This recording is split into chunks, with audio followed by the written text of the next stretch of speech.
Hello and welcome to the Outcast. I'm your host HC, and with me is. Wolf.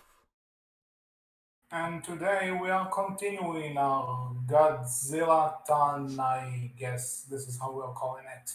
Mm-hmm. Um, and because today we are talking about the second era of Godzilla movies, the Heisei era.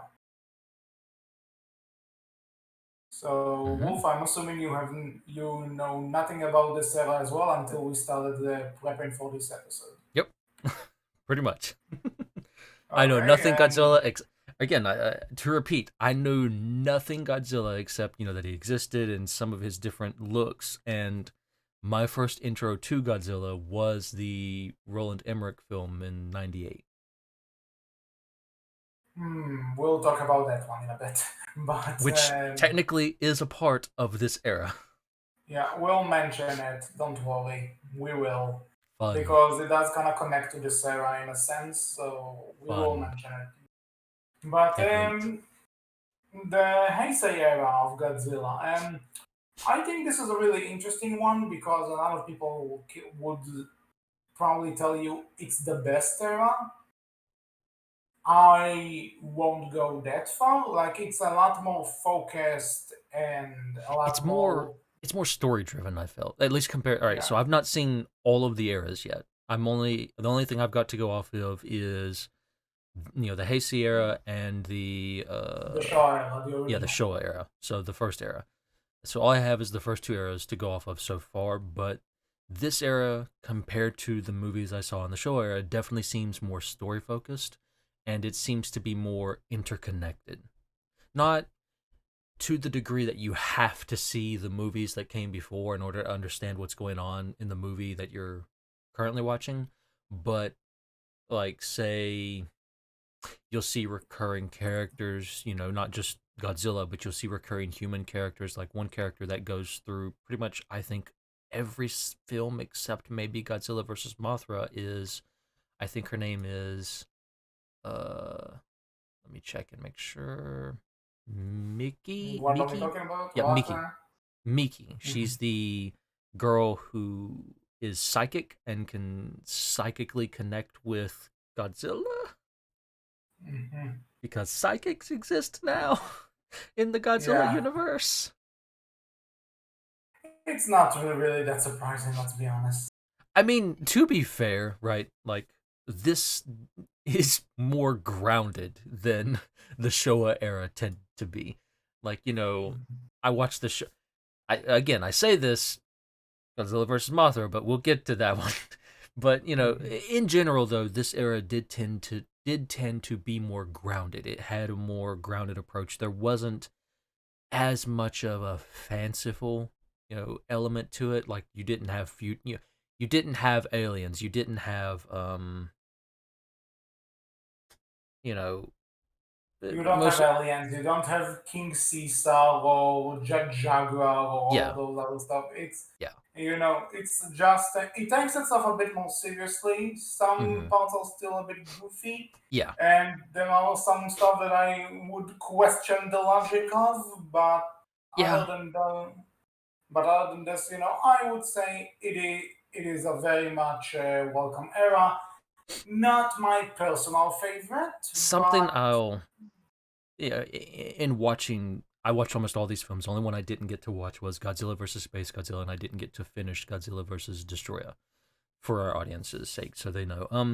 Something I will hit, and I will kind of say this era tended to tended to drag on. Like that's my one kind of nitpick, I guess I would say, for it's this funny you era of say that films.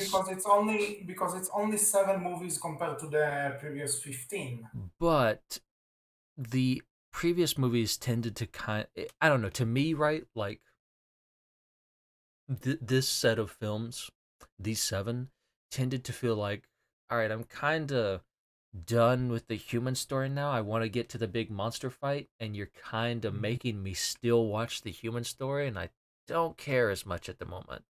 Now, with that said, that wasn't the case for every single film. Like Godzilla versus Mechagodzilla, the human element and the human story felt well paced. But in other films, like say I, I feel like Godzilla versus Biolante and Godzilla versus Mothra, the human element and the human story, and even Godzilla versus King Ghidorah to a degree as well, the human element and the human story felt like it dragged on a bit too much, and I was kind of, right, I'm kind of done with this. I would like to see the big monster fight now. I would agree with you, and I think this is one of the reasons why I don't prefer this era as much as the next era, which we'll get to next time. But at some point, I do feel like I understand what's going on with the humans.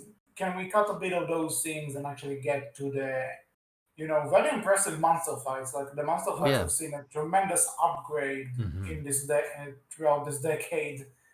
I mean, I would, Since again, most of the these films are, the earliest, the latest, the oldest film here is 1984, right? And then from there it goes yeah, 1984 to 1995. yes, These effects, some of it does look a bit dated, but some of it, if you show, looking at it now, I if you told me it was an effect, I didn't notice it as much, right? Like, because it felt like it blended in extremely well, especially as the era went on and you got to the later films like Godzilla versus Destroyer. Some of the effects in there, like, they look extremely good even for 1995. Like, it doesn't yeah. Like look super dated. keep in mind that this movie is 25 years old and it Yeah, still looks. it still looks really good. Like, even the costume design and, again, some of the effects and stuff, like, it looks Actually, really good. you haven't seen Godzilla vs. Space Godzilla, but let me tell you, there's actually a point in that movie. It's not too much on camera. You need to look for it, but there's a point in that movie where the where Godzilla's tail falls apart in one shot, and that, Uh oh. and that's kind of funny, but it doesn't take away from the movie. Again, it's not the focus of the frame, but when you notice it, you can't unsee it. Ah, one of those things. Yeah, fair. Again, it can happen when you're dealing with suits and everything like that. But again, I even still yet, like, it's still, for the most part, I would say a lot of these movies in this era hold up more than the older movies did, which is, understandable, right? But again, it's still surprising that, films that are 20 or more, years older can still hold up even to today's time and standard. Yeah, So again, great on them and the effects team and everything they did with that. Something else I noticed, right, is that in these films, to me at least, looking at the Showa era versus this, they kind of subdued Godzilla's personality somewhat, right? In the fact that, I talked before about a lot of the movies in the Showa era, and I, mentioned very, very much so that, Godzilla was a little shit. He was very much a little shit in the Showa era. In this one, he's not as much. He's not really as much of a little shit. Like, one of my favorite things in the Showa era was in the first movie, right? You had Godzilla walk past a bridge, come back to the bridge, just to take the bridge up and just throw it in the ocean just because. He had already left Japan. He was already walking past the bridge and just came back just to destroy that one bridge. In this one, you don't see that. He's not. He still has a bit of a personality, but it's more subdued. I feel it's more, hey, this is just a creature that exists, an animal, right? yeah. People have said that after the show era eventually made Godzilla a good guy, a hero, and in this they kind of went back to him being a bad guy. And it's like I would actually I would say say less bad guy and more he, just a he's force just that exists within this world. He is just a yeah, force of that's destruction. what I want to say. And like that, he's not necessarily a bad guy, but it's just like he needs his energy. He needs to go ashore every once in a while to you Think know. of it like, any animal, any given animal that patrols and protects its territory, right? And if you Indeed. get into its territory or get in its way, it's gonna attack you because you're in its way and invading its territory. you Mhm. know? And, that area of Japan is just Godzilla's territory and he's patrolling it and doing his thing. And if you're in his way, you're in Aside his from way. Godzilla vs. Destroyer, where he's suddenly attacking Hong Kong because apparently China asked Toho if Godzilla could destroy Hong Kong in one movie, and they said, "Yeah, sure, have him."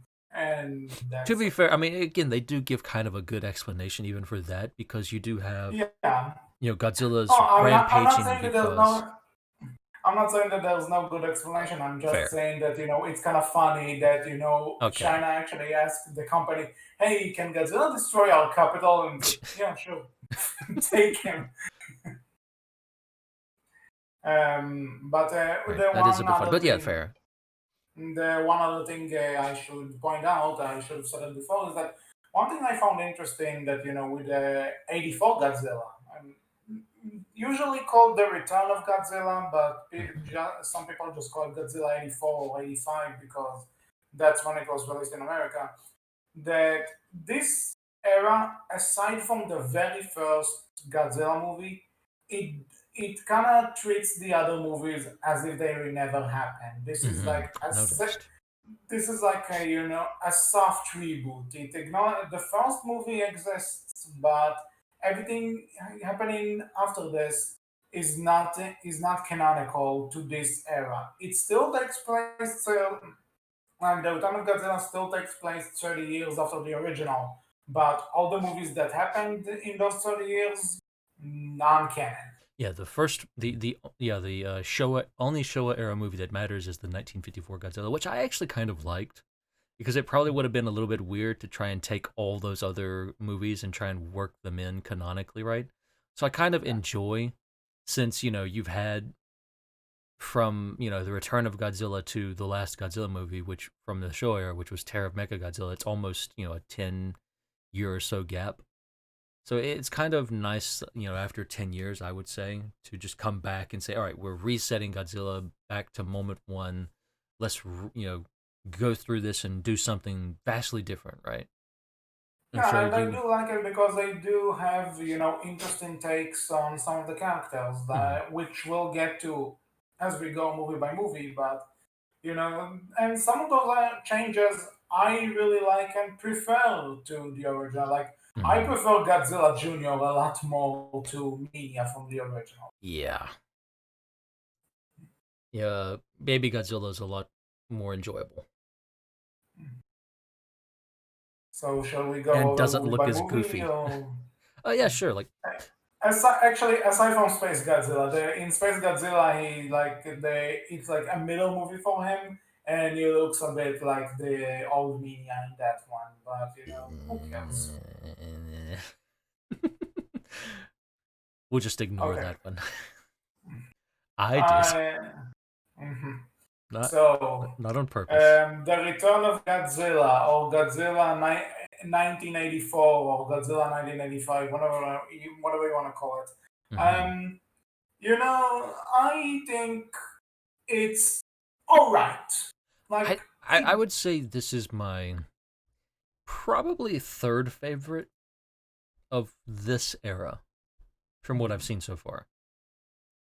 okay, that's fair, but at the same time, I'm like, when you look at the original and how iconic it is, and then when I think this movie was kind of like a no-win situation because as a direct sequel to the original, I don't think it really lives up to it. It does look great and it does upgrade a lot of stuff, but Hmm. I just think the original is still has that feeling that this one doesn't capture as much. That original Uh, had the build up. This one, mhm, it tried to do that build up, and it didn't do terrible, but it also just didn't manage it because I was watching this one, and you have this boat scene, and the of them out in this massive storm, and it's really bad, and yeah, they see you see this island that cracks open, and it's Godzilla, and you kind of see the flash and everything, and you hear the roar, and then it cuts to black, and then we come to this other journalist finding the boat that was apparently missing, and you walk in, and it's like, oh, it's this dude's completely mummified corpse, and it's like, how in the hell are they going to explain Godzilla mummifying yeah, this guy apparently and yeah. I not know what you're talking destroying the about. boat, and then all of a sudden they say, oh, it wasn't Godzilla, it was these sea louse that had eaten on Godzilla, Yeah, and that's another thing that that they're kind of trying to build up again on what the original did, where Godzilla was the only monster, but then you have this sea lice thing, and so it's like, okay, what is this, and why does why does Godzilla not fight it? You know what I I mean, mean? these things are so small, he probably doesn't even realize they're there. And again, like the idea is, they just fed off of Godzilla a little bit, and that's how they got so big and were able to do what they did. But it kind of takes away a bit, right? I didn't need the sea louse thing, that was unnecessary. Yeah, it's like it again when you said that they're trying to do the build up. It's like you're doing the build up, but I don't want this build up. I want to build up Godzilla, not freaking sea lice. Again, agreed, fair. It works for the film, and it for the story, the human story they're telling in that particular film.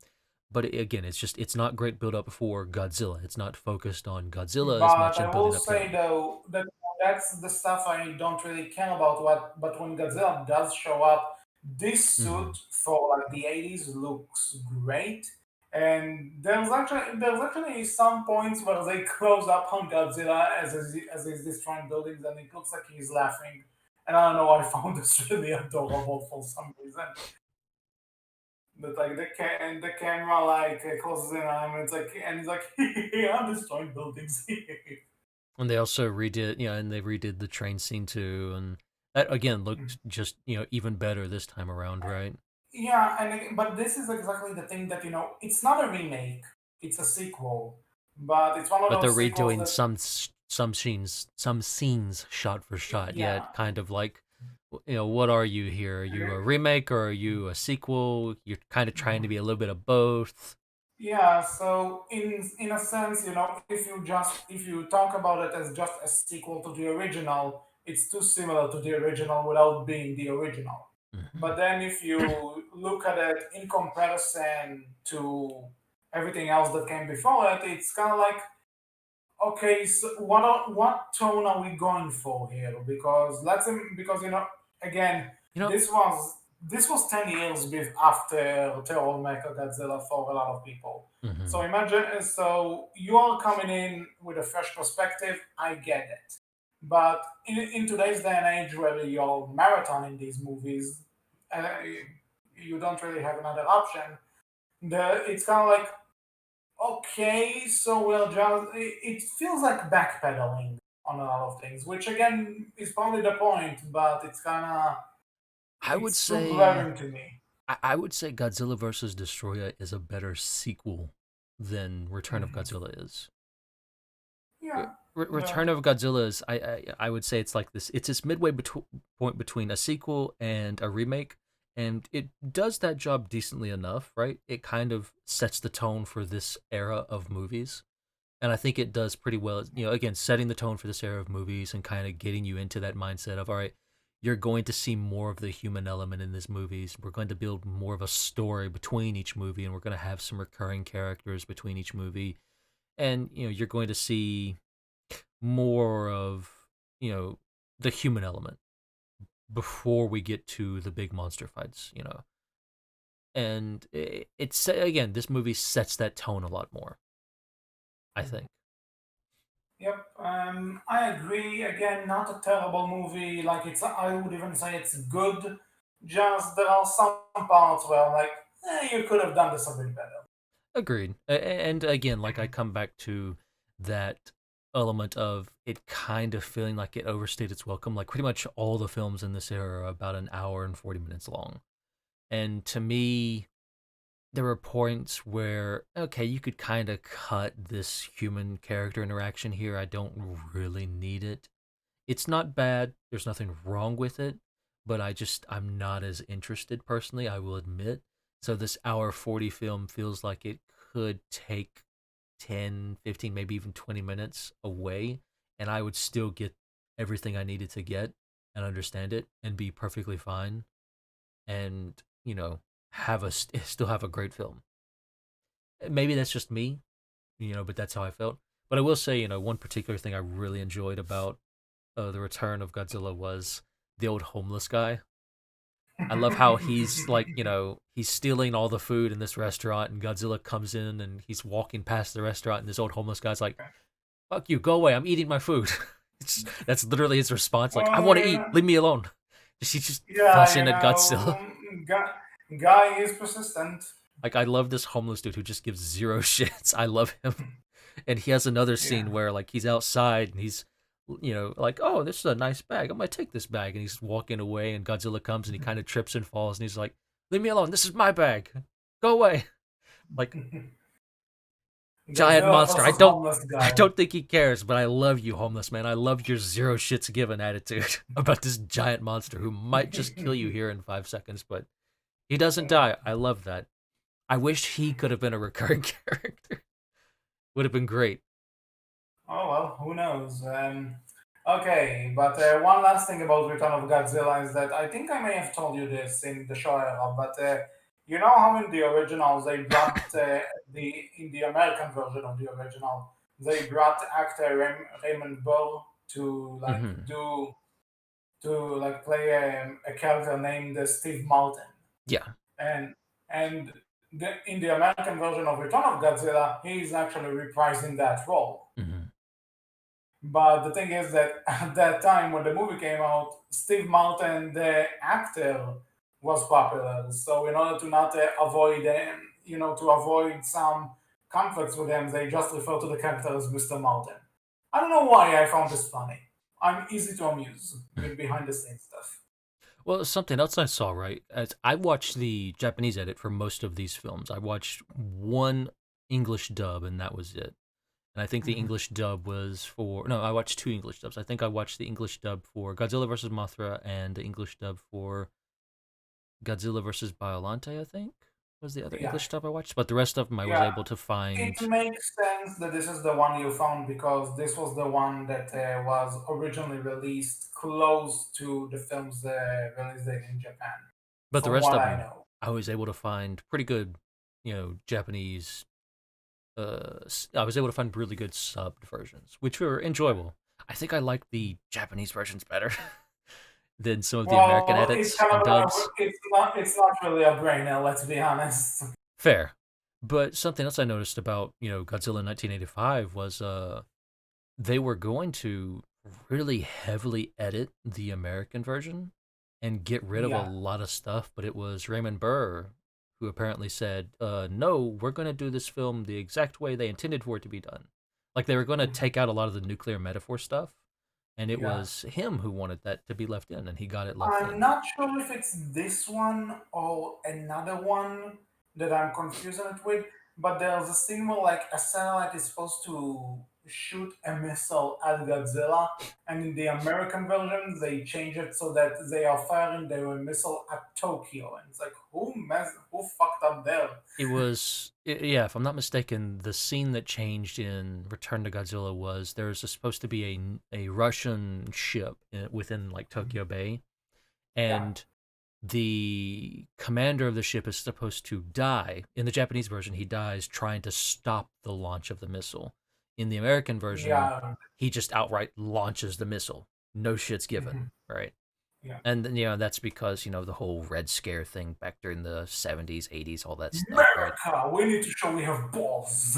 Well, it's also, we need to show that, Russian's bad, blah, blah, blah, USSR, communism, all that, good stuff, fun stuff, great, Mhm. conversational things that everyone Fun cares for about. the whole family. But yeah, like that was the big, edit that they made to try and, say the Russians bad, because the dubbing company and the company that brought the original film to America was more conservative leaning at that time.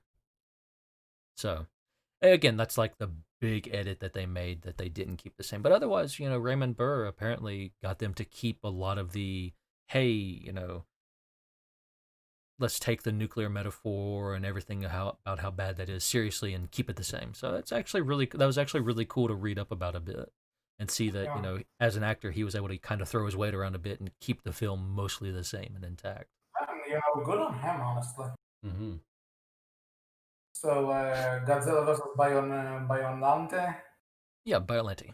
Yeah, let's do it. So, Yeah, Return of Godzilla. A good first start. AKA Godzilla versus Little Shop of Horrors on steroids, because let's be honest, that's what this thing is. Yeah, it's a plant monster. So this is when we kind of get back into that little bit of Showa era where it's a little bit strange in what they do with Godzilla, but they still try and keep it fairly grounded. I think the second film, no, Godzilla Raids again. All right, so the Showa era took a couple of films before it started getting really weird. So this one, it still keeps it This fairly one, grounded. yeah, it kind of brings on the weight, but it still kind of tries to keep it grounded and a Yeah, bit darker like the thing here than, is, after the events of the first film, we have scientists who were able to collect some of Godzilla's cells, yeah, and his cells are being used to try and grow, plants within this desert, and some terrorists bomb this, doctor's laboratory. His daughter dies, and so he, takes some genes from his daughter and combines it with a rose plant that he thinks is now his daughter. yeah, I promise, it all makes sense. It's yeah. not as Wolf, weird as it sounds. Wolf, this is the same. This is the same series which told you that King Kong eats lightning and it makes him stronger, and you're just supposed to accept that fact. So Listen, the plant holds the soul of my daughter does make more sense than King Kong getting stronger from lightning. I will be honest. One of these makes more sense, and I find the plant thing more believable. I will be honest. hey, that's But yeah, I enjoyed this one. I don't think it's my favorite from this era, right? But I did still enjoy it and find it, a good watch, right? This one, again, focuses more on the human element, and like you have, and this is where it introduces. I think this is the film where it first introduces Miki and the JSDF and all of that, right? mhm. And they're kind of, well, I guess the JSDF has always been there, but this is kind of where it starts to Yeah, show like the this JSDF is is this is turning a into like, version of the army, basically. well, it's the JSDF is this is where I think it starts to show like the Japan Self Defense Forces is turning into the G Force, which you see in later films, which ends up Godzilla Force, right, and kind of stopping Yes. him, which is Mhm. interesting. Again, it sets up stuff for the future. It's the same with Miki, her character, being the psychic who communicates with plants and eventually communicates with Godzilla. All of that's kind of set up in this film, and you see a lot of this taken throughout the rest of the film series from this point. Indeed. Like this film basically is the start point, I feel, of this era and its And stories. aside from the idea that Godzilla fighting a plant is kind of a ridiculous idea on paper, it's a good fight. I Yeah, enjoyed it, this it one. works. Like there's a lot of good effects here. The suit for Biollante, or like all of the everything they do with Biollante is just kind of over the top, and it looks great though. Like the different forms of Biollante is just amazing to see. Mhm. I agree. So I don't have much to say about this one, but I enjoy it. It's worth a watch, I will and say, especially after after the setup of Return of Godzilla, it's nice to have like one that what? Okay, we established Godzilla again. Let's go back to the fun. Keep it a bit grounded, but let's go back to the fun. Let's give you what you want to see. yeah, this one's definitely a bit more silly. The English dub, I will say, right? This is the one film I saw. This the first one, the era I saw with the English dub. I will say, I found it very, like the Japanese dub. I apparently learned that Biomajor is supposed to be an American company, and Biomajor is kind of like basically terrorize, committing terrorist acts against Japan. And this is an American company, right? Committing terrorist acts against Japan in order to try and get some of Godzilla's cells so they can have access to that because Japan won't give it to them, obviously, for obvious reasons. But I found it Mhm. interesting. The English dub never mentions that Biomajor is an American company, an American like pharmaceutical conglomerate and everything, like a biology conglomerate for companies and everything. Like the English dub never mentions that and never mentions the fact that these are like even though it has American actors playing them, these characters, Mhm. it never Yeah. mentions that they're an American company because it never wants you to think that, oh, American terrorists. Hmm. Like I I found that funny, I will admit, considering, the US and some of the stuff it's done, right? I found it funny that I get why they did it. It's fake news, Wolf. It's Oh, I know. fake news. But also kind of like the balls on Japan, to have like American terrorism, right? Like I love that. Like clap to you, Japan. I loved that fact. It just made me laugh so much. It shouldn't have, but it did. It's one of those. Like, it's one of those things you look back in retrospect Well, and yeah, not again, necessarily. it's like retrospect of the time and looking back now, especially, and being a U.S. citizen, looking at that, going, "Wow, I kind of like that, and it's kind of funny." And I have to point it out, right? It's just one of those interesting little tidbits that you notice being in that kind of Japanese film, American watching it, knowing what they're going for here, and yet the English dub not like not trying to its best to just kind of downplay it. I just it's just one of those interesting little tidbits that stood out to me. Yeah. I didn't get a chance to revisit Biollante before this, but now that you say it, oh my god. Hmm. But yeah, it's not my favorite film, but I definitely found fun with it and enjoyed it. And this is definitely one of the films that I think if it was shortened, it would probably be better. But again, it's all right. Again, I would say this is definitely like the start of the era, right? Like everything that's from this point forward, a lot of the stuff you see pulled from in later films, as said, starts in this film. Like this is Yeah, what I I feel will agree. is the start of the era. So, with that said, moving on to the next movie, Hmm. Godzilla versus King Ghidorah. I'd dare say that if there was a bit less human mumbo jumbo in this, this would have been my favorite one. So this is where it really starts to get a little bit weird because they Well, decided. So from what I, one, we have time travel. mhm.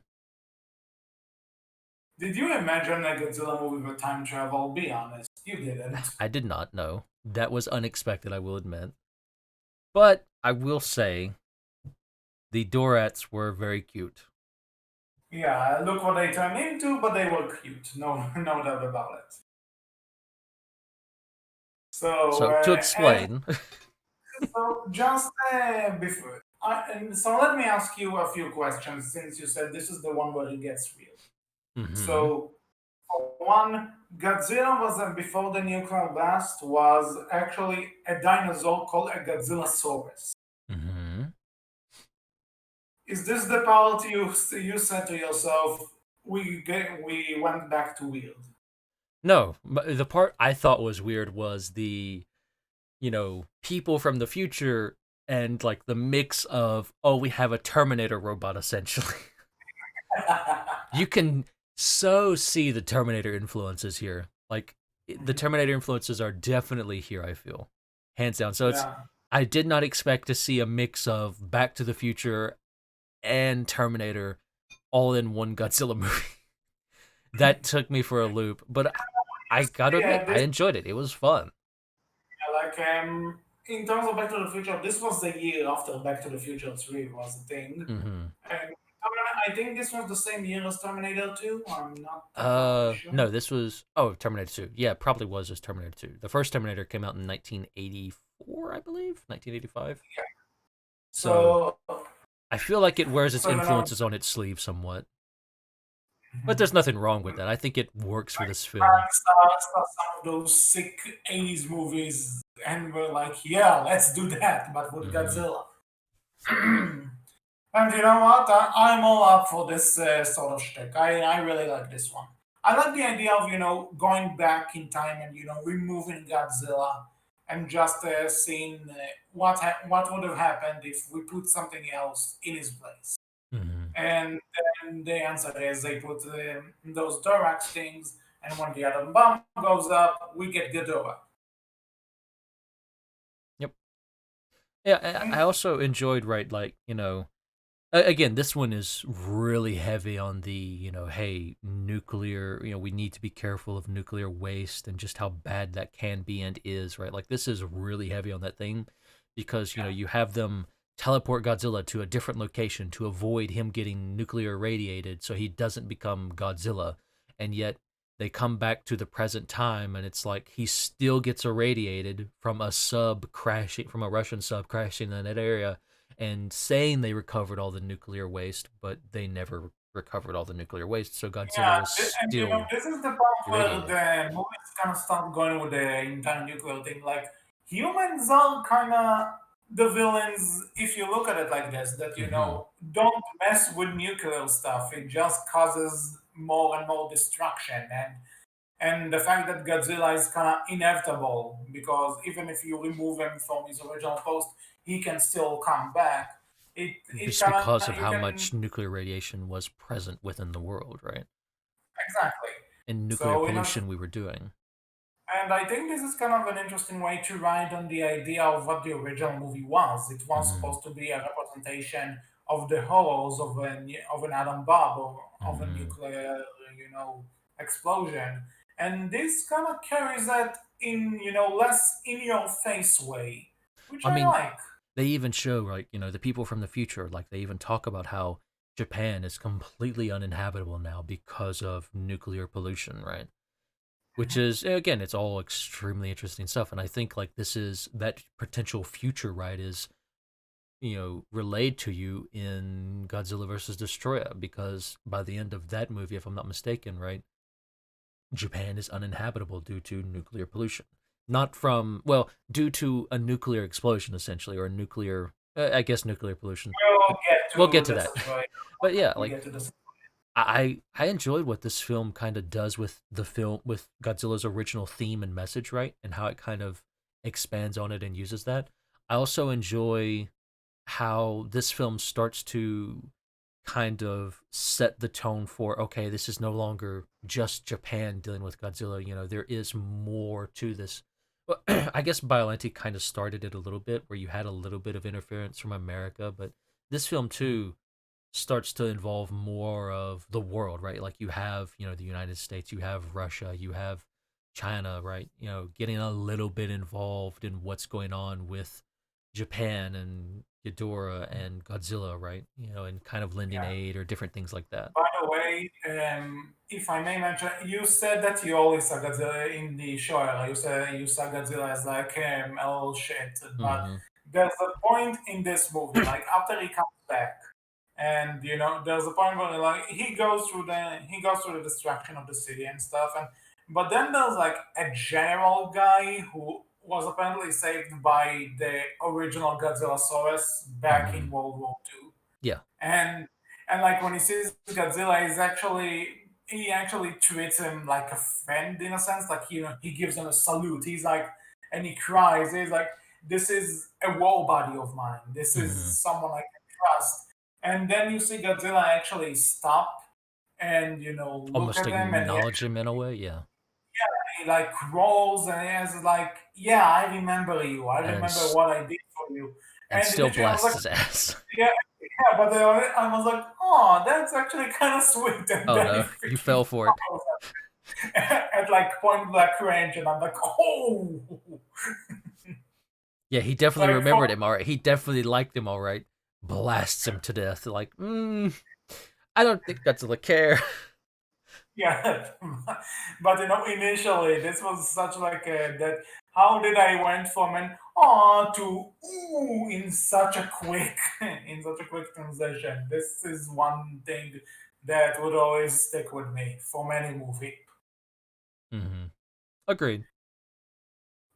But if we can talk about the action for a second, I love the fight scenes between Godzilla and Ghidorah are great, Oh yeah, especially when after Godzilla kills Ghidorah, they're like, "Oh shit, we still need to get rid of Godzilla. We need Ghidorah to come back," and they actually make yeah. him. So they travel to the future to take Ghidorah's body and basically turn it into a cyborg, and then send it back in the past to fight Godzilla.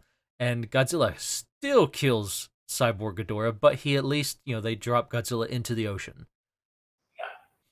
So it's like we kind of won, we kind of stopped them, but we That's should be pretty much it. careful. Yeah, that's pretty much it. Yeah. Okay, one.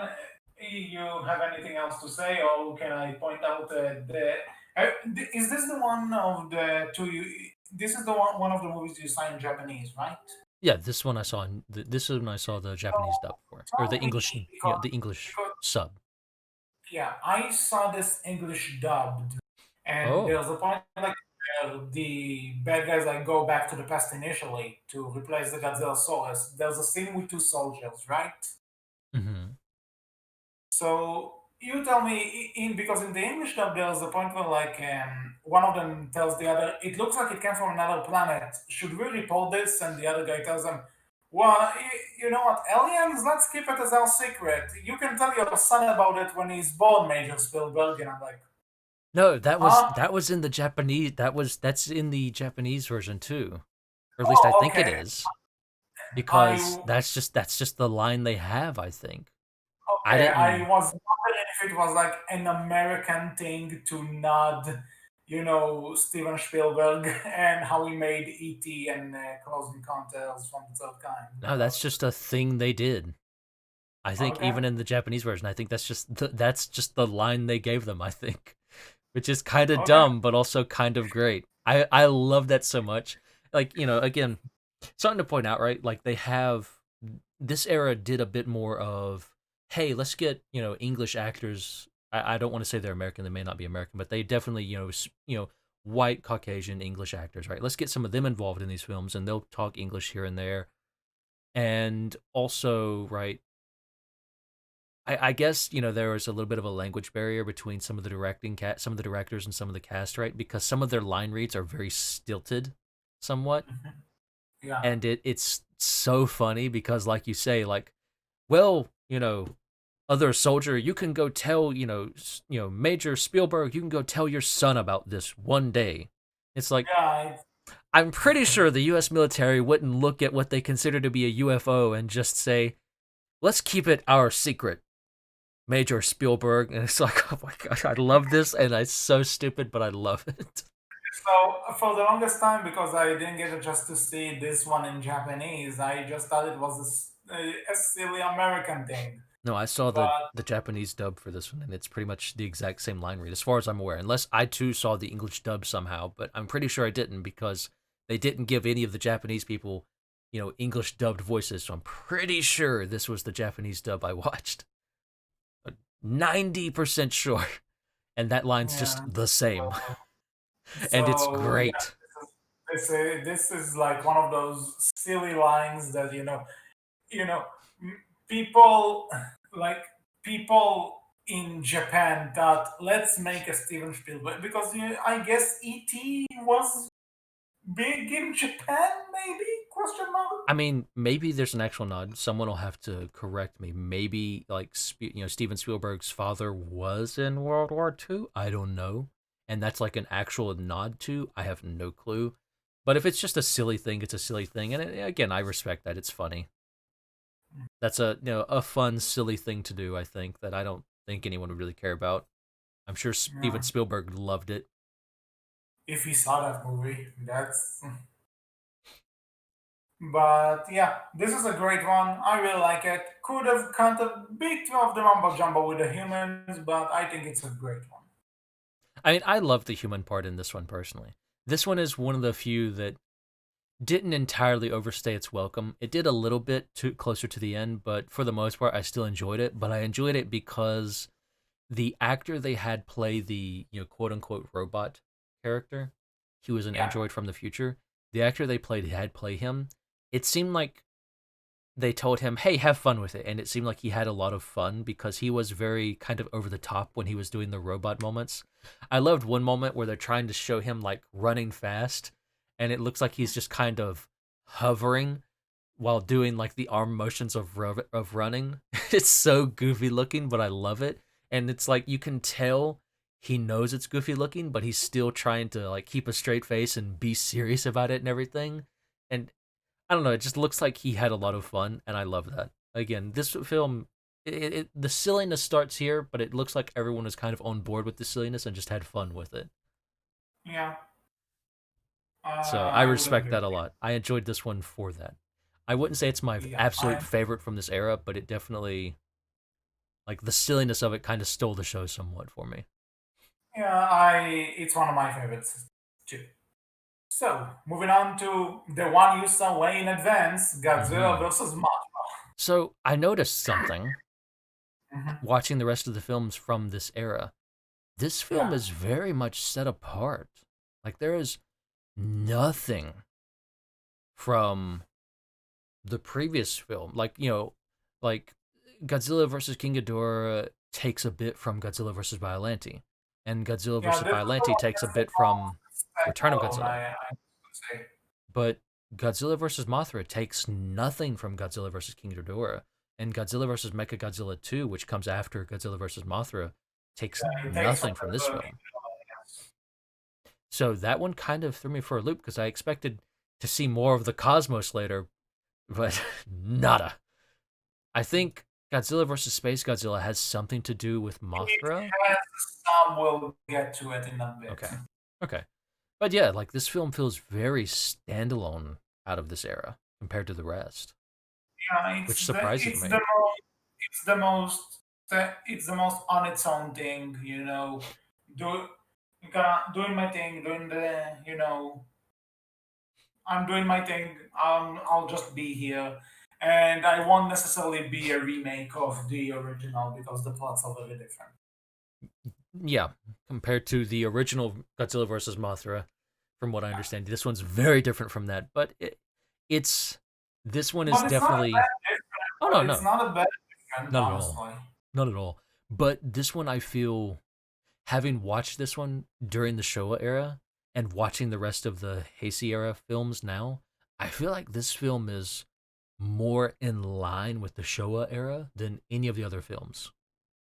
Okay, that's interesting. Like, the human element in this one feels like it's put back into the backdrop again, and it's more focused on Godzilla, Mothra, and Batra and everything they're doing. Like, it's way more focused on the big kaiju than it is the human element compared to the other films in the Heisei era. So I would say, if you saw this film like I did and thought it was a part of the show era, I wouldn't blame you because it definitely feels like it, in my opinion, to me. Yeah, I can see what you mean. Um, One thing I do want to point out about this one, which is very interesting, that when it came out in Japan, it was apparently really, really popular until Matra actually got her own trilogy, Hmm. following this movie. And Oh. it was interesting to see a character that, she had her own film, you know, during the time between Godzilla Raids Again and and King Kong versus Godzilla, and then all of a sudden she got her own trilogy again because this movie was really successful back when it came out. Hmm. So it was nice to see her, get a bit more of a spotlight again. Cool. The cosmos is still weird. Yeah, the cosmos are still weird, It's two but what little can you girls. do? It's still completely out of nowhere, and it's just, I love how, yeah, sure, this is a thing. Just at face value, everyone takes it. Just no questions asked. Just nothing. I mean, wouldn't you? No. Why are there two tiny little girls? Why are they the cosmos? Why is there a giant fucking egg? I get you live in a world with Godzilla, but at least have someone in this world who's a little bit heh for me. I need that person. I need that person who's like, okay, I gotta give a bit of a fuck and ask, what the fuck? What you mean, cosmos? What you mean you protect the Earth? You two tiny little girls, what you doing? Like, please, someone ask questions for me. I need someone in these movies who will just say, do what? Say again, please? Especially I to mean, the scientists in these films. Because still yet, god damn it, the scientists in these films. Every yeah, time. just throwing scientific facts at you, and are like, yeah, totally, that's how it's spoken. You know, And just no one questions them. No one says, hold on a second. There's one we're going to get to in just a moment that just took me for a loop again, and I love it. But at the same time, please, someone question this man. Please. But yeah, like this one was it was fun. Like this one, you know, yeah, it was fun. I enjoyed it. It's Okay. silly. It's definitely, I think, the silliest out of all of them. I feel. I will say that Batra's design is really damn cool. Mm-hmm. But if you're looking for yeah, Godzilla versus Mothra and Godzilla versus King Ghidorah are definitely the two silliest out of this era, and I think while Godzilla versus King Ghidorah tries to keep it a bit grounded, Godzilla versus Mothra gives no shits and just says "fuck it, balls to the wall, let's have fun," and they kind of do, and it kind of shows again, and it's enjoyable, it's fun. Like if you're looking for laughs from this era, I would go to Godzilla versus King Ghidorah and Godzilla versus Mothra because they are kind of funny and kind of enjoyable. Okay, that's fair. Because there's definitely some stuff in here where this film, like again going back to the show era, this film felt like Godzilla's being a bit more of a little shit again. Because I love how you see like the larva form of Mothra bite onto Godzilla's tail, and Godzilla's just like throwing poor Mothra all over the place, trying to get him off of his tail, and just slings him and Her, Matra is a she. her, sorry, slings Mothra away. And then I love how you have Mothra playing basically, peekaboo with Godzilla, and Godzilla's trying to use his, uh, breath attack to, Yeah. hit Mothra, and Mothra's just like peeking out from behind this, this boat, right? And By the Godzilla way, I keeps don't hitting know the about boat, but you, not but that Mothra. yeah, but that Matra animatronic is really freaking damn adorable. I don't know what it is about it, but she looks so fluffy. Agreed. It's I can see where you're coming from. It's bugs, not the cutest thing, but I can see where you're Yeah, coming from. But yeah. yeah, like Like this is definitely a ignoring fun the fact film. that she's a bug. Yeah, you know what you know what Fair I mean. enough. Fair enough. But yeah, overall, a very fun film that's definitely more reminiscent of the Showa era out of all the rest of them from this era, from the Heisei era. Yeah. Okay, so next we have Godzilla versus Godzilla 2, which is kind of weird that they have two in there, even though it's not a sequel to the original. And Godzilla versus Mothra wasn't called Godzilla versus Mothra 2, but whatever. So we I have think this, and we I think this is my. It depends. I need to again. I didn't get to completely finish Godzilla versus Destroyer, but I think Godzilla versus Mechagodzilla 2 might stand out as my favorite from the Heisei era. hmm, Godzilla versus don't get me Destroyer wrong, it's a good probably one. could win me over and overtake being my favorite from this era, but Godzilla versus Mechagodzilla 2 is definitely up there for me personally. I think this is the most. It feels the most complete. It feels like it doesn't overstay its welcome. It feels like it keeps that kind of grounded feeling from the other films. It takes what it needs to from the other films of this era and continues it on in a really good and enjoyable way, and you get some just great fights. Mhm. Yeah, but the one thing I will say is that don't get me wrong, I like this movie and I like how they're building Mecha Godzilla from the remains of Mecha Ghidorah Mm-hmm. The Godzilla vs King Ghidorah. Yeah, I like that continuity, and I also like how they introduced Rodan into this, and we also have Baby this really Godzilla. yeah, which is adorable. This is like. I will admit it It, is adorable. like if this thing must have been some sort of inspiration for Toothless in How to Train Your Dragon. I can't be the only one seeing this, right? Never crossed my mind, but you do you.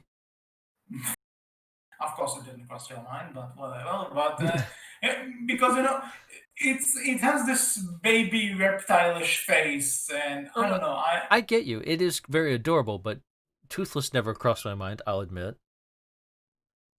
I don't know something about the shape of the head. But Fair. That's but fair. the thing is, the one thing I don't like about this Mechagodzilla, I like how he looks a lot more metal, Uh, but I don't like his face. why? I don't know. The face doesn't look right to me. Like Hmm. when you look at the original Mechagodzilla, you can tell, oh yeah, that's like Godzilla but in metal form.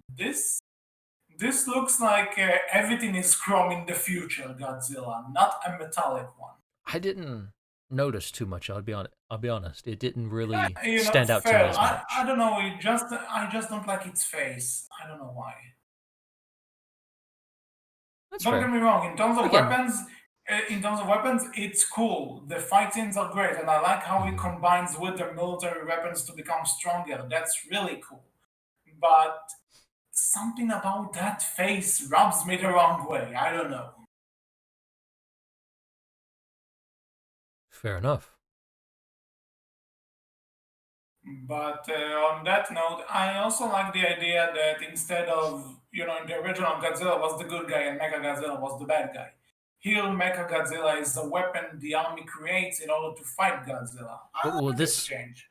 I don't know. Did this film like I guess this film came out after like because Japan. I know anime has been doing probably well before this film came out. The whole hey people piloting giant robots to fight giant monster thing. I think that's was a This thing was before this, right? 1993. I think these shows were popular at the time. So yeah, it feels like it pulls from that a bit because you have people who pilot Mechagodzilla to fight Godzilla. So you have like, giant robot versus giant kaiju monster, right?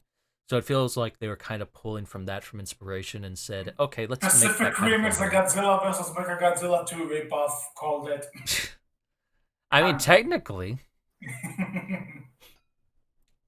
but I'm just kidding. I actually haven't seen Pacific Rim. It's not a criticism against it. I'm just joking. yeah, you should. We should cover that at some point. Very fun movie. But Mhm. yeah, I think this one was great. Like again, I love the human story here, where you have this kind of derpy guy who worked on the original machine that was called Garuda to take down Godzilla was then moved, and he has this small training montage to get ready to pilot Mecha Godzilla because he's a part of the pilot group for that now. And you have like just and he's a bit of a goofball, and he apparently loves Petrodons as one of his hobbies because why not? And they end up discovering a quote unquote Petrodon egg that turns out to actually be baby Godzilla because apparently I want to point out you give 1998 Godzilla shit, for laying eggs, but this Godzilla apparently lays eggs too. What's the difference, HC? This is good. Debatable. No, it's not debatable. It's not debatable. This. If you think it's debatable, then I'm sorry to tell you, your opinion is wrong. But But no, I find it funny though, like, oh, Zilla lays eggs, so that's not Godzilla, but what is this then? okay, okay. The thing is, the Zilla Lane eggs isn't the thing that kills this movie. We'll get to this in a No, bit. I know. I've kind of seen some of the discussion around it, and you've told me a bit. But again, right? Like, I found that enjoyable. Baby Godzilla is very cute and very adorable. I love how these people still introduce Rodan, although apparently they say it Radon, not Rodan.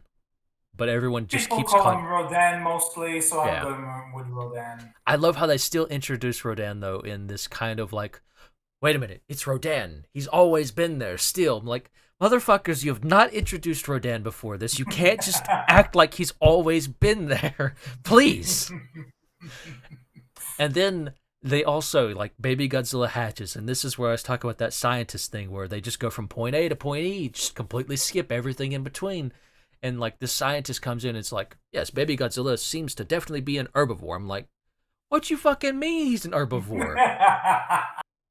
He's Baby Godzilla for one, and two, motherfucker definitely don't have anything that would make him seem like he's an herbivore. And you're just gonna stand there and say he's an herbivore, and watch this lady give him some plants to eat, and think, yes, I don't need to do that. You do that, my girl.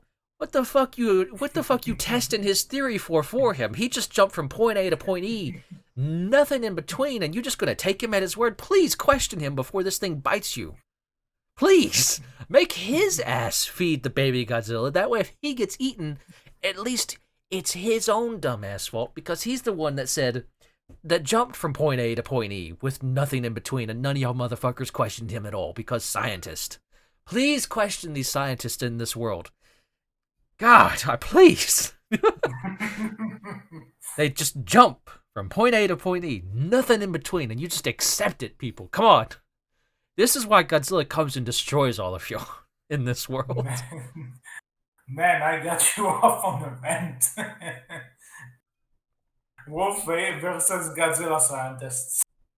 Me and them would fight because they just come out there and just say shit and expect you to accept, and it's like, no, motherfucker, I won't.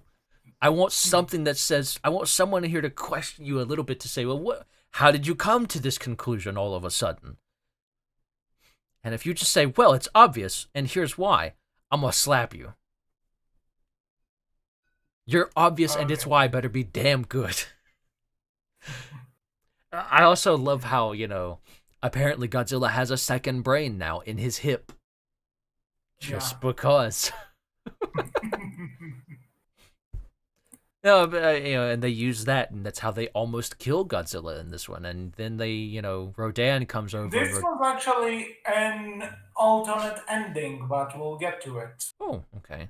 Well, then they have Rodan flying over, and Mechagodzilla's like, fuck you, we're not letting Rodan get away either. And they just shoot Rodan down, and the Rodan kind of merges, quote unquote, with Godzilla. Like Rodan's, radiation energy, Godzilla absorbs it, and then he's now stronger than Mechagodzilla, so he takes Mechagodzilla down. Yeah, this gives them like the red fire breath. And I guess that's a thing that they take from this point forward. Yeah. Because this is the first time I've ever seen it, and I know it's not been in any previous film, has it? Yeah, this is something that comes more into play with the Satroya. Okay.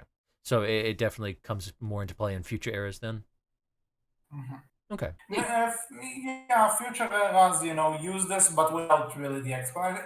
You will get to the Millennium Man. Oh, Okay. I think you're gonna love the Millennium Man, but we'll get to that We'll one. definitely see.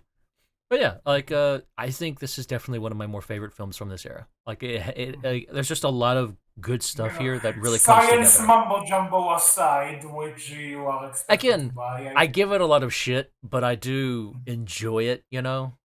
Like I Yeah, have fun with it. I should say. yeah. So, Godzilla versus Space Godzilla. You haven't seen it. Yeah, this All is the I'll one I say is couldn't that find, but from reading the plot, it definitely seems like it's silly. I'll say you didn't miss much.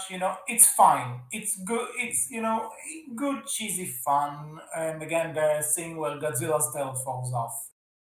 Wonderful. But the thing is that I do like some of the continuity in it. Like you see, baby Godzilla starting to get a bit older, Mm. and there is like a connection to. And this is the thing that kills me: that Space Godzilla has two origins in this movie. Like the movie gives two scientific origins for this thing. Uh-huh. One, one is that when you see Mothra fly into space at the end of Godzilla versus Mothra, Mm. she like unintentionally carried some of Godzilla's cells into space, Uh-huh. and some black hole with the some black hole combined with the cells created Space Godzilla. But also Biollante brought Exactly. So the Godzilla other cells into explanation space. is that after Godzilla defeated Biollante, the cells somehow made it into space, and the process repeats. Why there are two explanations to this, I have no idea. And also, when you take into account that Godzilla vs King Ghidorah kind of changed the timeline, Biollante was never a thing. So what the fuck, movie? Yeah, that actually is a good question. If Godzilla was never a thing, how could Biollante be a thing unless Ghidorah would it be would Biollante have been a form of would it be Wolf, Ghidorah's the movie didn't cells? think. Wolf, the movie didn't think of this, so don't think about it yourself. It, Wolf's gonna go it quit and think I have a lie down now. There's a lot of questions now about Godzilla and time travel. Oh no. Why'd you bring that up? Now I'm curious. Just gonna okay, go Google for it a couple hours later. okay, but let's move on to Godzilla versus the Satroya because it's the final one and it's um, my personal favorite. I will say the Mothra things feels a bit like it's kind of, oh, we need to link back to the Mothra film somehow. We've not used it for anything. Mothra went into Aside space. from aside from Matra's, spin-off trilogy. Oh, so that links back to these films somewhat. Like, not. I'm just saying that Godzilla versus Matra kind of sends you kind of put. It's kind of a setup to that trilogy Yeah, called Rebirth of but Matra. So Godzilla versus Mothra feels very separate from the rest of the Godzilla films. I feels yeah, like I know, it's the but only I'm one that saying does that that too, which is very strange. yeah. I So felt. this was the way though that aside from the Matra trilogy, let's say okay, let's give this movie some sort of purpose in the grand scheme of things, Fair enough. and It's fair enough. Like, there's nothing major with it, but I don't know. It just feels weird that Godzilla versus Mothra is the odd film out here for whatever reason. Mhm, Like, that's just too strange and weird. People mhm. from the future. That's fine. That's acceptable. This werewolf draws the line, damn it. But Space Godzilla. That's perfectly fine. That's acceptable. But Mothra, giant flying butter in the cosmos. That's too ridiculous for Godzilla. We can't have that linked to the Godzilla universe. No, no, no, no, no. It's just so weird that's where they Eh, draw the line. But mhm. yeah, like fair enough. Okay, Moving on. so basically, Godzilla versus Destroyer. so the final and my personal favorite. Um, I'm going to spoil you here. Godzilla dies at the end of this, Yes, I knew that. and the thing and the reason I'm spoiling you this is because this was the main freaking thing they put emphasis on in the advertisements for this thing. Like But he on the doesn't poster, die. like in the poster, I'm not joking, on the Japanese poster, the tagline was Godzilla dies. But his son comes and what Godzilla Junior takes over though at the end of it all. Yeah, that's true. But the thing is, that's what the one thing that I was kind of baffled to read. Not necessarily that he dies. I kind of knew that going in, but at the same time, it was like, really, this is how you're going to advertise your big movie that Godzilla dies at the end. Okay. I mean, it kind of works though, and this Mhm. comes back to Godzilla versus Destroyer. It takes a lot from the original Godzilla film back in Yeah, 1954. because the one thing they do say is that with all the nuclear stuff, the Satroya, the monster, is actually created by the oxygen destroyer, which From killed Dr. the original Serizawa. Godzilla. Yeah. So, Mhm. they bring back Dr. Serizawa and the Oxygen Destroyer. They bring in a brand new character who's apparently the grandson of the original scientist from the original movie, Yamane, who, Yeah. discovered Godzilla originally. Like, they bring in his grandson and granddaughter and everything and talk about them, right? And Yes. they have is the actress like who plays their aunt, is that supposed to be like Yamane's daughter? Question mark? Um, Or not no? necessarily her daughter, but it is kind of a thing that that the same actress plays a few characters in this franchise. But is So this older woman did she play in the original Godzilla film as the I woman from that one? I think so. I'm not sure though. Okay, no, that's fair. Mhm. I But the couldn't thing, tell, and I couldn't find anything specifically stating whether or not she was. But I mhm. mean, it's this is why, like, again, this film in particular pulls a lot from that original Godzilla film. That's why I feel like this film is more of an actual sequel to the original 1954 Godzilla because Yeah, they pull a ton from it. Like and I like it oh yeah. because at the time, again, I'll get to this in a bit, but Toho kind of had this marketing strategy that this was supposed to be the final Godzilla movie. hmm Like they went into Mm. this like at least fooling the general public to think there was going to be no more after this. So yeah, And like this was supposed to be the last ever Godzilla film for quite yeah, some like time. It wasn't. it's Spoilers, but I won't necessarily say that it was supposed to be the final, at least not in Toho's eyes, but they definitely played it up as the mm, final, no more after this movie. okay. So in terms of having like the last movie being the most connected to the original, it does give this kind of a closing feeling. It does have this kind of things came full circle in a hmm sense. Hmm. But Neat. to the stuff I like Godzilla's burn film. Like when you see him like burning Mm-hmm. and stuff. And Yeah. by the way, this is the part where we are gonna talk about your love of the science in these movies. The plot is that Godzilla's heart is basically a nuclear reactor, and it's melting down. And when it melts down, kaboom! To be fair, the person who comes up with this isn't technically a scientist. He's just some random teenage college kid. Yeah. So I can't complain. Like, he's not a scientist, so I can't complain, I guess. He's not a scientist. Still, yet, everyone just takes his, theory as fact Yeah. and just accepts it. And he's like given prominent place in, like, the UNGCC, By the, the way, I United love Nations how he's Godzilla Containment Force from or the beginning. whatever. I just love how he's like, "Fuck you guys, I'm not really interested." But then when they tell him that this chick is gonna be in there, it's like, "Okay, Yeah. I'm on board." What And this is is. never coming back. Like Yeah, he's they his never walk mention. corner for this chick doesn't come back. Yeah, they never mention anything like they mention Miki, who's been in a lot of the previous films, right? And she's in this film as well. And like they mention, her to him, and he's like, "All right, I'm in. She's there. I'm in." And it's like, what's your connection to her, my dude? And it's just nothing. It's just they mention her name, and he's like, "I'm in." He gets to talk with her a few times. They get to work together, but nothing comes of that. It's like, why? What was the I point guess in that? the movie needed comedy beats, maybe. I guess it's just weird that they kind of bring that up and then just do nothing with it, as far as I'm aware. As far as I could tell. Maybe there's some, like, you know, language barrier stuff I'm missing there, but it felt like they did nothing with it. They just kind of bring it up, the fact that Mickey's there and involved. He gets involved because he wants to be around or see her, and that's it. Okay. I guess, I mean, sure, whatever, but it's just weird that apparently, I guess, power of boners, I suppose. Yeah, that's basically it. But another thing I like is that we see Godzilla Junior in this, and he's like actually Godzilla size. He Hmm. does look like a young Godzilla, and he has his atomic breath. You can see that the spines on the back aren't fully grown yet, but he Hmm. does look like Godzilla.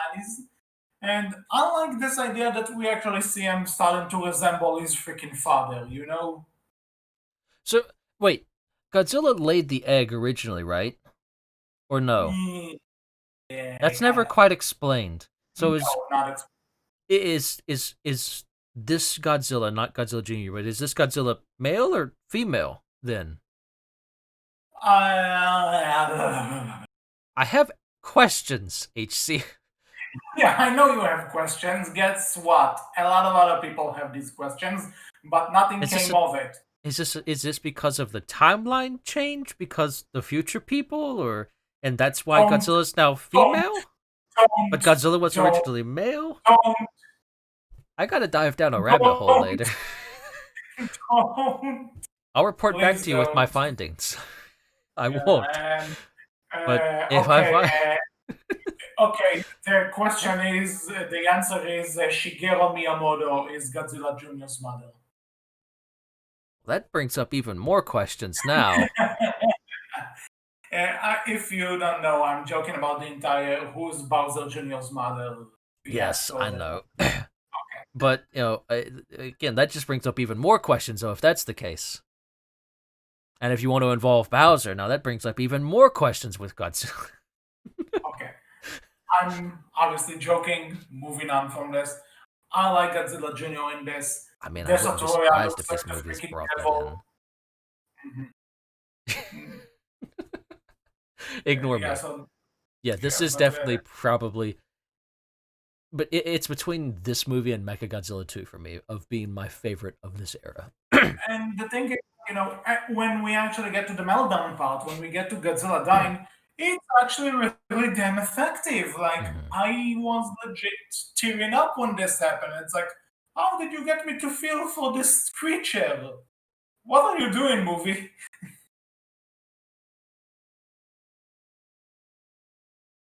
No comment. Wolf? No, I mean, I didn't get to see the entirety of this movie, but yeah, I mean, it's still really, good. It's still heartfelt, and you still kind of care for him and everything, and they do real well. Like I can't Like say too I was much. so I was so sad for it. I felt so sad for this thing, Hmm. and you know, and then there was the whole, and then one interesting fact is that the final scene is supposed to be Godzilla Junior absorbing all of Godzilla's energy and kind of stepping into his role. But and apparently they originally wanted to do like a Marvel thing of making this a post-credit scene, but they went back on the idea because they thought that people who went to see the movie would leave the theater before the before the movie ended, Yeah, before their time. before the And credits ended. now no So one leaves the theater at all because everyone's worried about everyone doing a post-credit scene now. yeah, Marvel has basically, ruined film, by the way. You can't go no, to they did theaters. it. You can't go to theaters anymore and sit through the entire movie and now leave at the credits because now you're like, well, damn it, they might do something at the end of the credits, and I need to be able to So you know watch what that you now. do? You know what you do? You pull out Wikipedia and check quickly if there's a post-credit scene. That's what you always do. Yeah, but if you're one of the first ones to the film, that's not going to be edited that quickly. So you're Mhm. going to be the one doing the editing on Wikipedia to let other Oh, people know. you can beat me. And one time it was with Kick-Ass 2. I was led into the theater as the credits on the previous screen was still rolling, and I saw the post-credit scene before I saw the movie itself. Well, that's just luck.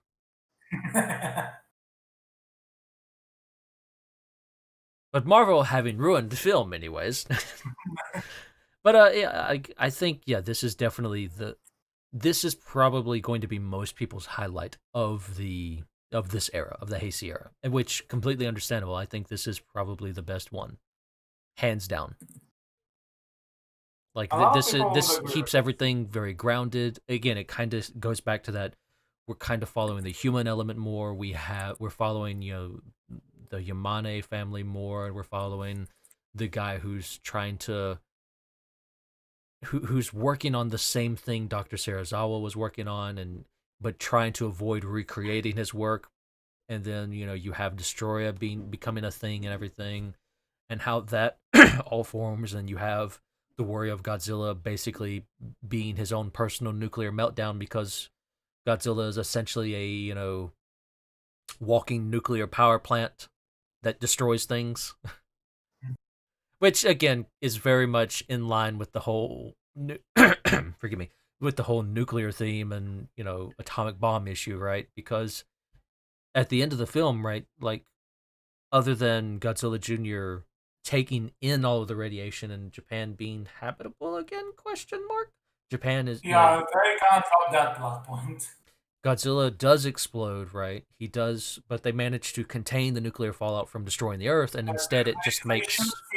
They shoot freezing rays at him Mhm, to keep him cool, so yeah. he won't explode. Well, I mean, but there's still He like melts. That's the nuclear thing. fallout, so Tokyo is made uninhabitable from all the nuclear radiation, but then it's made habitable again because of Godzilla Junior absorbing it? Question mark. It's The not movie, the super movie probably clear. doesn't want to answer this. I think if it wanted to keep with the nuclear theme and be more prevalent, Tokyo should have stayed uninhabitable. But again, I'm not entirely sure if it didn't do that or if it did do that, right? It's not super clear with, Godzilla Jr. becoming the new Godzilla. Like, it's not 100% clear, personally. So, but again, like, it's still, not a terrible ending, right? Like, I think to cap off this era, I don't think you could better ask for a better ending film to cap off the Heisei So era. yeah. So with that said, I didn't really want to talk about this one, but we kind of have to because Oh, you brought it yes. up, and The it best also Godzilla film. it is it is kind of important to bring up because what happened is that around the same time as Godzilla versus Mechagodzilla 2, the American film rights for Godzilla were sold, and a movie was in production since that time. The thing is, production issues happened, and the Oh, I idea didn't know that. of yeah, and the thing is, and the idea that Toho killed off Godzilla was also not only to make like a final movie, but it also like it would kind of allow the American version to like be its own thing in a sense. Hmm. But happened what happened. We got Roland Emmerich to direct, and he fucked it up. Now, before people say the only problem with this movie is that it's called Godzilla. If you take out of the fact that it's supposed to be Godzilla, it's actually a fine movie. No, it's terrible either way. No, Don't. it's. I love this film, but I don't love it because it's good. It's bad. It's fun, but it's bad. Like, let's be very clear. It's not good. Looking back, it's not a great film, but I still love it. I love the. I love the main character. Oh, I forget who plays the main character. Matthew Broderick. Yes, Matthew Broderick. I kind of love his delivery on some of the lines. Like, wow, that's a lot of fish. I love I love. Okay, that meme is great, especially Yes, because yes. just to give you, I have a friend who likes to be referred to as fish. I don't know why that's his thing, and I once said to him that if he ever clones himself, and then I just posted that that's a lot of fish gif. Mm, It's if I can take something from this, I'll take it. But even if fair. it was supposed to be Godzilla, the creature design is so freaking boring. I I don't hate the creature design. I thought it was really interesting, but but again, like this was my first representation of Godzilla. This is what I thought Godzilla was. Having Poor seen you. Godzilla now, I definitely like Godzilla's, design better than this one. I don't think this one is terrible, but I definitely like Godzilla's, design, like actual Godzilla's design better than what is now dubbed as Zilla, right? I think like, actual Godzilla is way better designed personally. Like I love, Godzilla is more bulky. This thing is very thin, very it's Yeah, more like apparently when they were redesigning Godzilla for this to what the only limit they gave the designer was it needs to move extremely fast. hmm.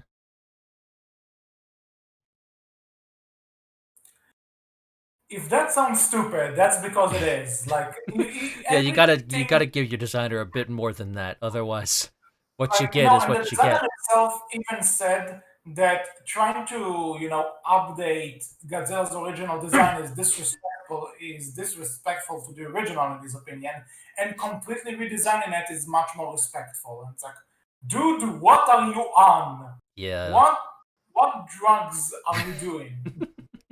Yeah.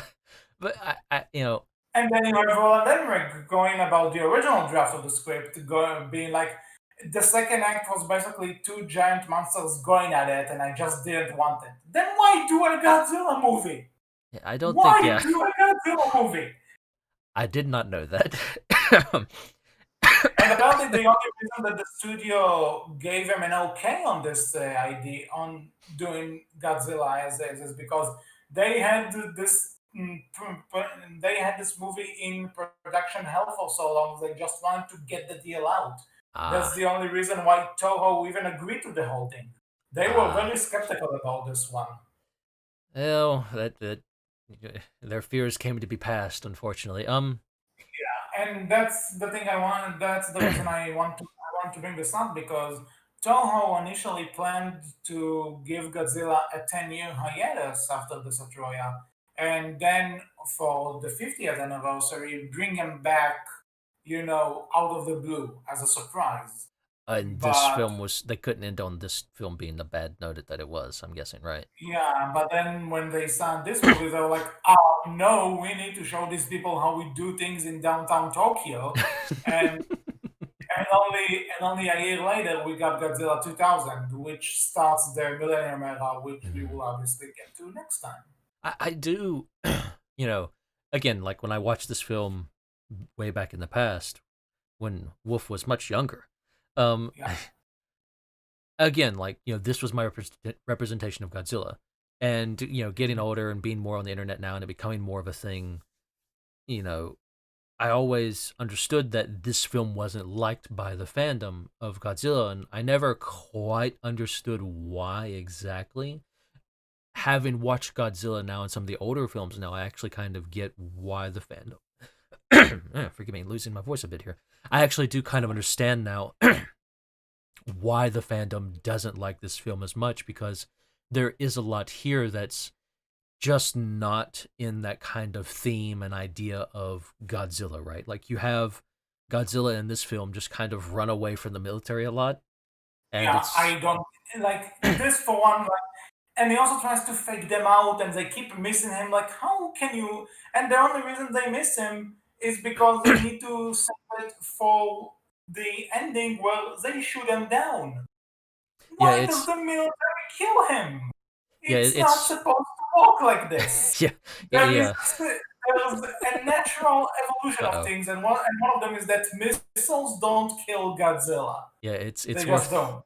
like watching the old Godzilla films, right? Like the military can occupy Godzilla. They can keep him busy. They can, lead him around and do other things with him, but they can't destroy Godzilla. Like they have to be extremely creative with how they move Godzilla away, but never able to beat him, like, right? Like the best they've done is trap Godzilla in a volcano or dump him in the ocean away from the public, away from cities and stuff like that. This Godzilla, runs away from the military. They eventually kill him with missiles, and this Godzilla is actually outwitting the military and things like that. It's definitely a big departure from what you're used to from Godzilla, who basically, you don't have to miss this creature. You definitely hit him with all of your shots, and this creature just says, "All right, your missile hit me. What of it? You got something better because that ain't doing it." Your bullets hit me. Okay, what of it? Your tank shells hit me. Okay, what of it? Like that's Godzilla. Like he gets hit and he just keeps walking. So it's definitely a huge departure from Godzilla, as he's Yeah. supposed to be. Which I do get why fans weren't as fond of this now. Like I understand a lot better now as to, okay, I get why you dislike this film and why this film bothers you so much. I think, right, if you asked my opinion, I would still say I like this film, and I like it, but again, like I like it for how bad it is, because taking out the Godzilla part, it's still not a great film. It's still kind of a meh at best film, but I still get a lot of fun out of it. One, because of the memes, and two, because I go into this film. It's one of those It films for is me. one of those. It is one of So bad it's those. good, Get a few friends with a couple of beers. and It may be fun. it'll definitely, if you have those few friends to watch it with you and a couple of beers in you, it definitely starts to become one of those more it's so bad it's good films. And I definitely get that enjoyment from it. Like it's definitely one of those, for me, so bad it's good films. So if even if you're a fan of Godzilla, go into it with that mindset and I think you'll have some fun out of it. But And otherwise, especially skip now it. when we actually have legit American versions, Yeah, then especially now, it yeah. yeah. So it does Which I make the can't wait to pain. cover and see for this, because I have not seen those yet. So this will be fun Mhm. when we We finally get to shall cover see. those. But yeah, like so now that we have like actual good Godzilla American Godzilla films, right? If you skip this one, I don't blame you. But if you're interested and you've never seen it, definitely go back, give it a watch. But if you're a fan of Godzilla, definitely go into it with the knowledge that this is not Godzilla. You're only here to have some fun and laugh at it and its silliness somewhat, and then go back to actual Godzilla, which is a lot better. Okay, so with all that said, I think that's it for the Heisei era of Yeah, I Godzilla definitely, plus Zilla. I think And so far, this is definitely my favorite era. We'll see what the other eras have in store and whether they change my mind and which end up taking the overall my favorite era from this little, Godzilla-a-thon. But, so far I think I prefer the Heisei era over the Showa era. Show Yeah, era is not the not bad. Don't get me wrong. The show era wasn't bad. There's definitely some fun stuff there. But if you asked me which films I lean more towards, so far it's the Heisei era. Mhm. Okay, so that was it for this episode of the Outcast. We hope you Mm-hmm. enjoyed it.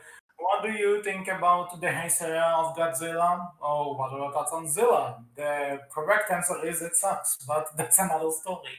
Best Whatever your Godzilla. thoughts, whatever your thoughts are, you can tell us all about it in the comment section below on our Tumblr, which is Bearcast Team, on our Twitter, which is Bearcast with a capital B, capital C. So until next time, I was HC. I was Wolf. Zilla best Godzilla. And we will talk to you all. And we will talk to you all next time. Take care. Bye bye.